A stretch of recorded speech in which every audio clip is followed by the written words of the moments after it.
জনতার নেতৃত্বে গড়ে তোলা আন্দোলনের মাধ্যমে ফ্যাসিবাদের পতন ঘটেছে। কিন্তু আপনারা জানেন, যারা চাঁদাবাজের মাধ্যমে রাতারাতি কোটিপতি হয়েছে, যারা নিজেদের দখলদারের মাধ্যমে অল্প সময়ের ব্যবধানে বিশাল সম্পদের পাহাড় গড়ে তুলেছে, এই চাঁদাবাজের মাধ্যমে আমরা জানি বেগম পাড়া গড়ে উঠেছিল।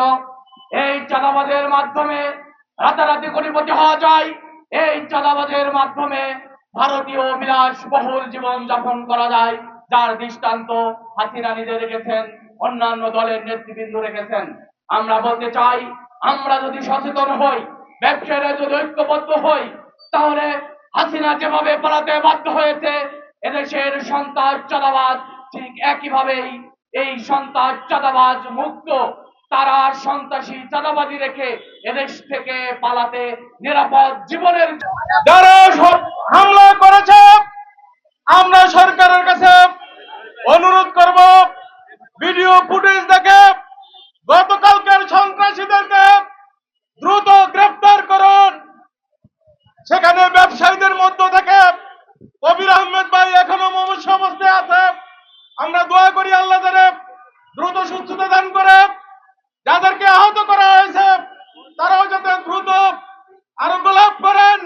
আমরা বলতে চাই, জুলাই মাসে যে মাসে আমরা শেখ হাসিনার মতন দানবকে এদেশ থেকে বিতাড়িত করেছি, সেই জুলাই মাসে আবার যদি সন্ত্রাস, চাঁদাবাজ, দখলবাজ মাথা চারা দিয়ে উঠে, এদেশের ব্যবসায়ীরা এটা কোনোদিন মেনে নিবে না। আগামীতে যেখানেই সন্ত্রাস হবে সেখানেই প্রতিরোধ করে তোলা হবে, যেখানেই জুলুম হবে সেখানেই বাধা দেওয়া হবে। আমরা আর এই গুলিস্তান মতিঝিল এলাকায় কোন ধরনের সন্ত্রাসী থেকে দেখতে চাই না, চাঁদাবাজি দেখতে চাই না, দখলবাজি দেখতে চাই না। নিরীহ ব্যবসায়ীদের উপরে হামলা মামলা আমরা দেখতে চাই না। আমরা মনে করি, যদি এই সন্ত্রাসী, চিহ্নিত সন্ত্রাসী, চাঁদাবাজি, দখলবাজকে যদি কোন দল আশ্রয় দেয়, আমি হুঁশিয়ার করে দিতে চাই, এর আগের সরকার, আওয়ামী লীগ সরকার পতনের একটা কারণ ছিল সারা দেশে এই দখলবাজ, সন্ত্রাস, চাঁদাবাজের কারণে অতিষ্ঠ হয়ে গিয়েছিল।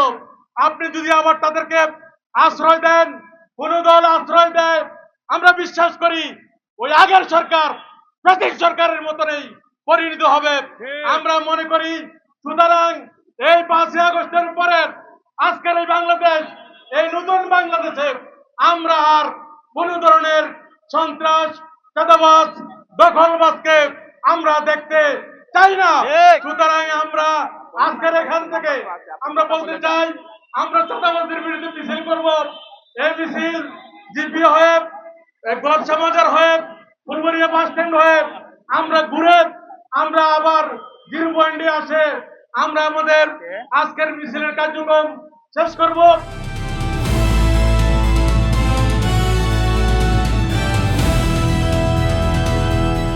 দিনাজপুর টিভি, মানুষের জীবনের কথা বলে।